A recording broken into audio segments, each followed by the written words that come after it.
There was something buried on Gene Hackman's property that should never have been found. And what investigators discovered there did more than raise questions about his past. The treasure trove of new information includes details about what Betsy Hackman was looking for before she died, and the first-hand account of the police officers when they found the couple dead at home. It yielded answers that left no room for uncertainty. This wasn't rumor, nor speculation. It wasn't the kind of story shaped by Hollywood legends or collective memory. It was undeniable, deeply personal, biological, physical evidence. Evidence that pointed directly to decisions Hackman made long before anyone was watching. The moment the DNA results came in, everything changed. The case not only worsened, it disappeared from public view, quietly transferred to the hands of agencies that don't deal with coincidences. And once you understand what was hidden in that tunnel, what it proves, what it confirms, and what it reveals about what Hackman knew all along, the story ceases to seem like an unsolvable mystery. It seems much more like a trial. When Gene Hackman died in his $4 million mansion in Santa Fe, New Mexico, the official version seemed easy to believe. He was 95 years old. His wife, Betsy Arakawa, had already passed away.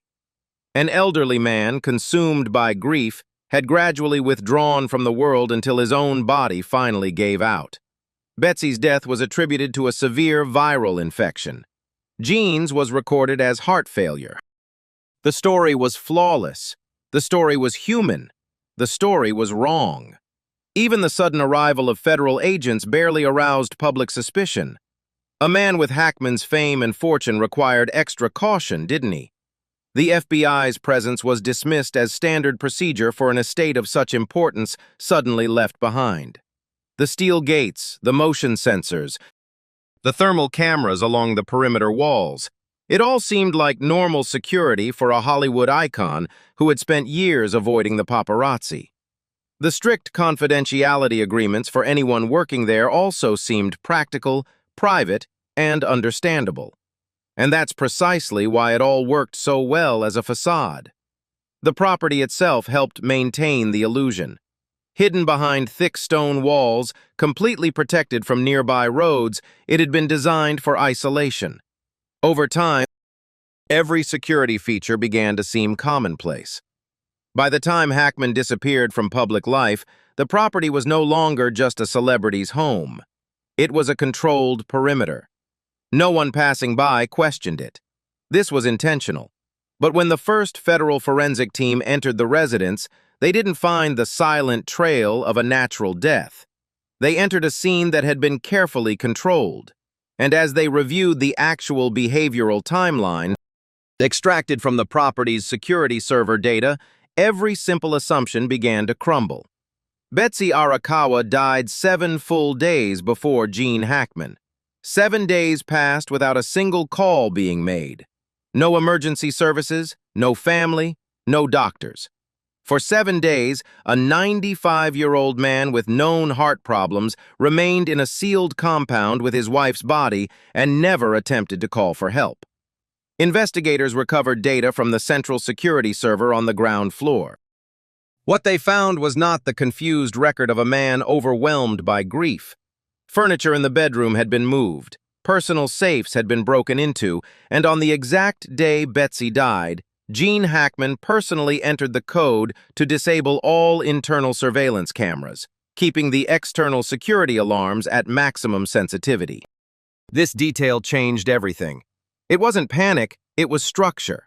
One system was blinded while the other was strengthened. The interior was plunged into darkness, while the external barrier became more difficult to penetrate. Behavioral analysts who studied the data reached the same conclusion. It wasn't confusion caused by emotion. It was a deliberate process of containment, designed to hide what was happening inside while simultaneously preventing anyone from entering.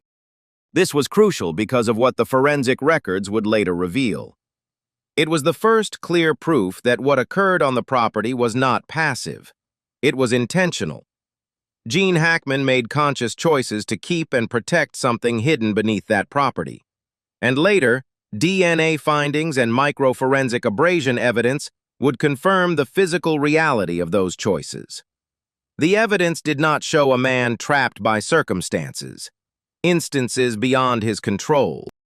They showed a man who knew what he was protecting and chose, repeatedly until the end, to continue protecting it. The inconsistencies led federal agents to investigate further. Literally, LiDAR scanning systems and thermal imaging arrays were deployed throughout the property in Santa Fe. LiDAR, or light detection and ranging, fires rapid laser pulses at surfaces and measures the return time.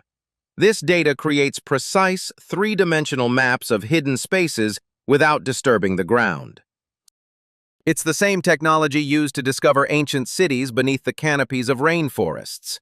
Here, it was pointed down, through the floor of a dead man's house. During the first scan, the system detected a deep temperature anomaly extending behind the wall of Hackman's private library through dozens of meters of the New Mexico bedrock. Agents compared the findings with civil and municipal planning records. What they didn't find confirmed the gravity of what they had discovered. The underground structure was not listed in any official records. It had never been registered, never revealed. Officially, it did not exist. The entrance was hidden behind a bookcase. There was no biometric reader, no electronic switch, no wireless signal.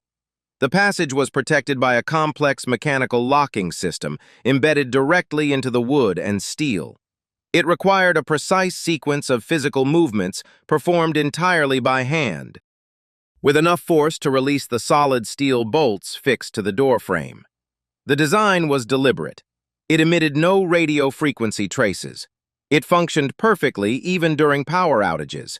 It withstood remote monitoring, accidental activation, and electronic detection.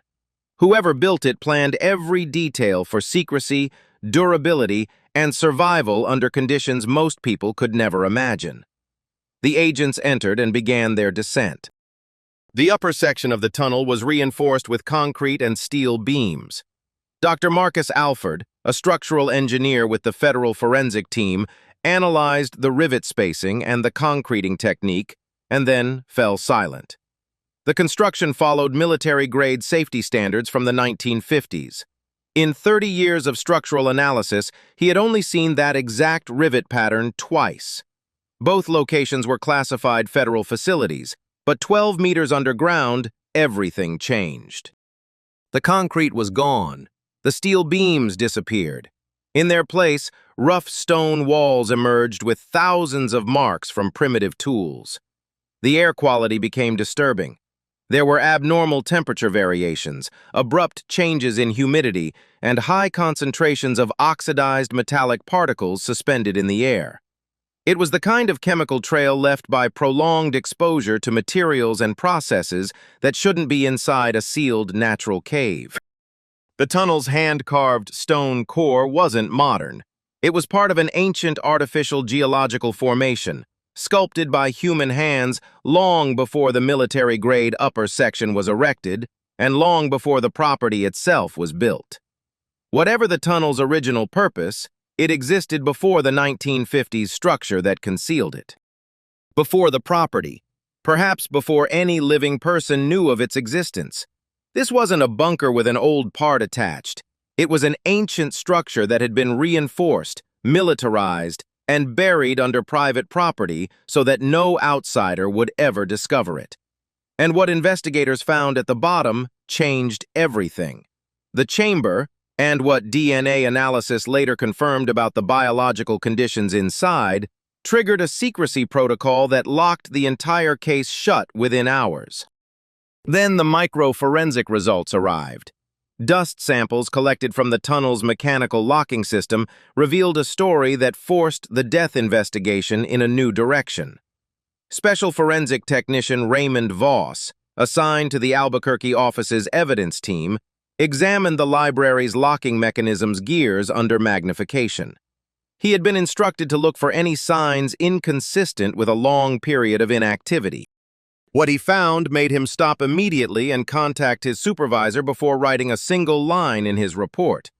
The metallic wear marks on the internal gears were recent, not months, not years, just days. They coincided with forensic precision with the 7-day period between the death of Betsy Arakawa and that of Gene Hackman. The implication was unavoidable. A 95-year-old man in the documented final stages of heart failure had not spent his last days lying in bed. But the DNA findings did not emerge in isolation.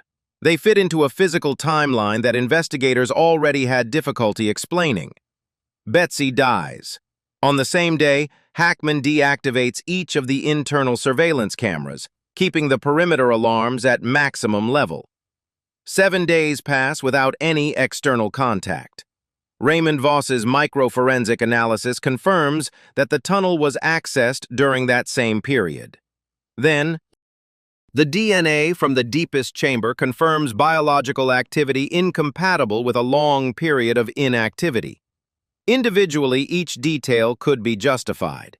A grieving man turning off the cameras, a confused elderly man wandering where he shouldn't, ancient contamination from years of human presence. But together, and in sequence, these explanations crumble. They all point in the same direction. A man in his final days with a failing heart performing specific tasks in an exact order, without randomness, without emotion, with the constant precision of someone following a routine practiced many times, and the federal response confirmed this. When investigators are faced with the accidental death of a confused elderly man, they don't immediately place the forensic reports under seal. They don't deploy signal jamming equipment under the cover of night. They don't impose national security restrictions on 2019 municipal complaint records. The speed and nature of the government's response revealed more than any public statement ever could. And there was more. The DNA findings weren't the only biological anomaly in the chamber. Air samples from the deepest section displayed chemical compounds linked to organic metabolic processes. These weren't ancient remains, nor a natural geological release. Active compounds produced by living biological systems. That discovery was sealed under the same secrecy order as the DNA analysis. Both were locked within the same 12-hour window. Now the research team moved deeper, towards the opposite wall of the chamber, where an analog cable ended. And what they found there reshaped everything they thought they understood about Gene Hackman's last days. At the end of the tunnel, the investigators entered a chamber that shattered every assumption they had. The natural stone floor had been carefully leveled. Its surface was engraved with a detailed system of astronomical coordinates, a precise mapping of planetary orbits that suggested advanced mathematical knowledge, far beyond any casual or private use. Wooden boxes were scattered throughout the chamber, filled with metallurgical components of unknown origin. Many pieces were shaped as unique, solid objects, without weld marks, without visible seams, and without any known precedent in early 20th century industrial metallurgy. But none of this deterred the team. What paralyzed them was embedded in the rough stone wall. Secured by corrosion-resistant metal brackets was a closed-circuit communication system. A thick coaxial cable, encased in dense industrial rubber, ran directly through the wall above and extended dozens of meters through solid rock before terminating in the center of the subterranean chamber. Electrical systems analyst Dr. Claire Souza, assigned by a federal infrastructure assessment unit, was called in. She confirmed that this was not leftover equipment from an old renovation. By tracing the power source, Souza found a set of alkaline batteries operating completely independently of the property's electrical grid above. The system was designed to function without interruption, even during a total power failure on the surface. Souza told colleagues that this was one of the most deliberate pieces of electrical infrastructure she had ever assessed outside of a classified facility. And the system was active. Its protective casing showed signs of regular cleaning and careful maintenance, preserved against the chamber's high humidity. When Souza disassembled the connectors, he found no microphone, no speaker, no device for voice communication in any direction. The cable terminated in a large mechanical signal transducer, a device built to be pressed against solid surfaces and detect extremely low-frequency vibrations. Tiny pressure changes, subtle movements, signals traveling through the dense stone. These vibrations were converted into electrical signals, sent upwards through the buried cable, and routed directly to a hidden monitoring speaker in Hackman's private quarters upstairs. For an unknown number of years, Gene Hackman hadn't simply been living on that property. He had been assigned there, listening. Not for voices, not for transmissions, not for the outside world, but for the vibrations of whatever was pressing against the opposite side of a sealed wall, 12 meters below the floor of his room. And that's why the story no longer seems like an accident. Because in the end, the evidence didn't show a man who stumbled upon a secret. It showed a man protecting it. A man who knew of the tunnel's existence. He knew how to access it. He knew how to blind the house while securing the perimeter. He knew the mechanism well enough to use it during the last week of his life. And when the DNA results came in, federal authorities reacted not like investigators closing a murder case, but like agencies containing a threat. What was buried beneath Gene Hackman's property shouldn't have been found. But once discovered, the official version crumbled. The mansion, the cameras, the silence, the locked tunnel, the biological traces, and the listening device weren't isolated mysteries. They were pieces of a scheme hidden for a long time. And Gene Hackman wasn't outside of it. He was at the center.